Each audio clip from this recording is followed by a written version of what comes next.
ஸ்ரௌதத்மார்த்தாதிகம் கர்ம நிகிலம் ஜேன சூத்ரிதம் தஸ்மை சமஸ்த வேதார்த்த விதே விகணசே நமக. வக்ரதுண்ட மகாகாய சூரியகோடி சமப்பிரபா நிர்விக்னம் குருமே தேவா சர்வகாரேஷு சர்வதா. யோகப்பட்டேன பத்தாங்கம் திரிநேத்திரம் சாந்த விக்கிரகம் தியாயே சமஸ்த தோஷக்னம் பாதாத்மஜ மகல்மஷம் கிருஷ்ணம் வந்தே ஜெகத்குரும்.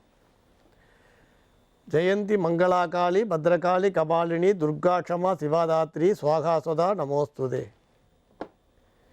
குரு பிரம்மா குரு விஷ்ணு குருதேவோ மகேஸ்வரகா குரு சாட்சாத் பரம்பிரம்மா தஸ்மை ஸ்ரீ குருவே நமக. அஸ்மத் குருபியோ நமக.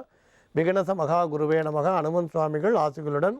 சுவாமிஜி, முந்தைய நிகழ்ச்சியில் ராசி அதிபதி பொருத்தமும் அதில் பிரச்சனைகள் இருந்தால் என்னென்ன பரிகாரங்கள் நம்ம செய்யலாம் அப்படிங்கிறதையும் நம்ம பார்த்தோம்.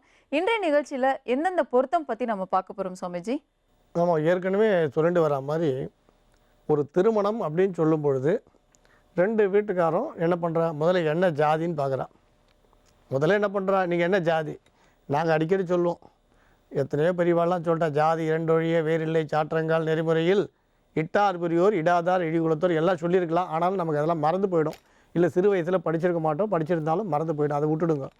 அதனால் முதல்ல நம்ம என்ன பண்ணுறோம், ஜாதியை பார்க்குறோம், குலத்தை பார்க்குறோம். அடுத்து என்ன பண்ணிடுறோம், நம்ம இந்த ஜாதக கட்டை தான் எடுக்கிறோம். அப்படி எடுக்கும் பொழுது தான் தசவித பொருத்தங்கள் வருது. அப்புறம் தான் கல்யாண சத்திரம் முகூர்த்தம் பார்க்குறது எல்லாம். முதல்ல என்ன பண்ணுறோம், ஜாதக கட்டை எடுக்கிறோம். அதில் தின பொருத்தம், கண பொருத்தம், மகேந்திர பொருத்தம், யோனி பொருத்தம், வசிய பொருத்தம் அப்படின்னு சொல்லிட்டு போயிட்டே இருக்கோம் இல்லையா.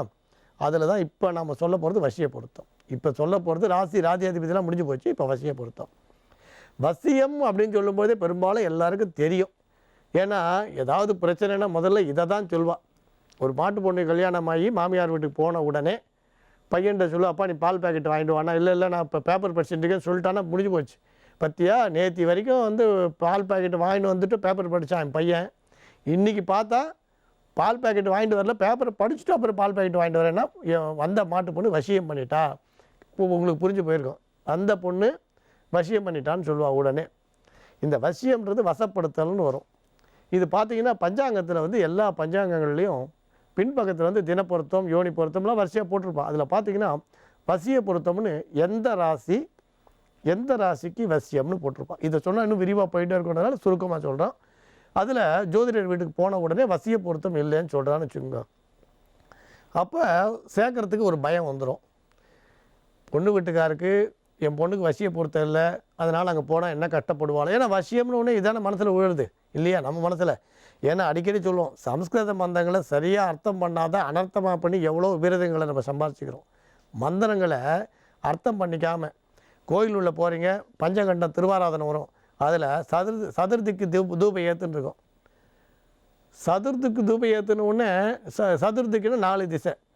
இப்போ நீங்கள் சாதாரணமாக மண்டபத்தில் 4 திசையில் தூபம் காட்டுன்னு சொன்னால் என்ன பண்ணுவீங்க, கிழக்கு பக்கம், மேற்கு பக்கம், வடக்கு பக்கம், தெற்கு பக்கம் போய்ட்டு, நான் தமிழில் சொல்கிறேன் உங்களுக்கு புரியணும்னு, 4 பக்கமும் தூபம் காட்டவும் சாம்பிராணி தூபம் போட்டு என்ன பண்ணுவீங்க, கிழக்கு மேற்கு வடக்கு தெற்கு 4 பக்கம் காட்டு வருவீங்க. சரி, கர்ப்ப கிரகத்தில் போயிட்டு அதே வார்த்தையை சொன்னால் என்ன பண்ணுவீங்க, 4 திசைனா பெருமாளுக்கு பின்னால் போக முடியாத, என்ன பண்ணுறது யோசனை பண்ணுவீங்களா? அப்படி சொன்னால் பெருமாளுக்கு வலது பக்கம், அந்த இடத்துல என்ன அர்த்தம்னா பெருமாளுக்கு வலது பக்கம், இடது பக்கம் சிரசு திருவடி, அதை தான் 4 திக்காக சொல்லுவாள். உடனே 4 திசையில் போய் தூபம் காட்டிட்டு இருக்க வேண்டாம். அது மாதிரி வார்த்தைகளை அர்த்தங்களை அனர்த்தமாக புரிஞ்சுட்டுக்கிறோம்.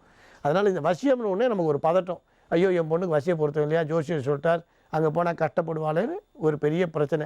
ஏற்கனவே நம்ம சொல்லியிருக்கோம், நல்லோரை காண்பதும் அரிது. நல்லவர்களை நம்ம இன்றைக்கி பார்க்குறதே கஷ்டமாக இருக்குது. ஏன்னா நலம் மிக்க அவர் சொல் கேட்பதும் அரிதுன்னு ஆகிப்போச்சு. நம்ம நல்ல மனுஷால சந்திக்கிறதும் கிடையாது. ஏன்னா திருமணம்ன்ற பந்தமே எப்படி வந்ததுன்னா, ஆதி மனிதர்களாக வாழ்ந்தவர்கள் மன வாழ்க்கைக்கு வந்த பிறகு தான் உறவுனா என்ன, பாசம்னா என்னன்ற உணர்ச்சி பூர்வங்களாக நம்ம புரிஞ்சுக்கிற வாய்ப்பு வந்தது. நல்ல குடும்பங்கள் ஒன்றா சேர்கிறதுக்கு இந்த திருமணம் தான் பெரிய ஒரு பலம். அப்படி 2 நல்ல குடும்பங்கள் ஒன்றா சேரும் பொழுது இன்னும் நிறைய நல்லதெல்லாம் விருத்தி அடையும். அப்போ குலம் தழைக்கிறதுக்காக தான் இந்த திருமணம்ன்றதை வச்சுருக்கோம்.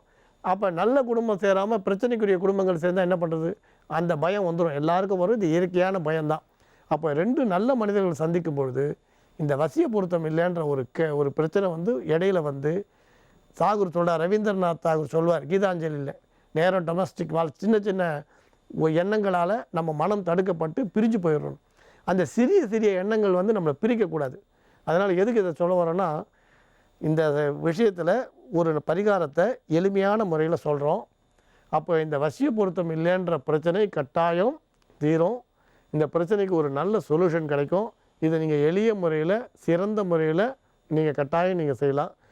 இந்த வசிய பொருத்தம் இல்லைன்னும் போது ஆராய்ச்சிக்கு போக வேண்டாம். பஞ்சாங்கத்தை வச்சு நீங்கள் ஆராய்ச்சிலாம் பண்ணிட்டு இருக்க வேண்டாம். நீங்கள் லகுவான முறையிலேயே நீங்கள் செய்யலாம்.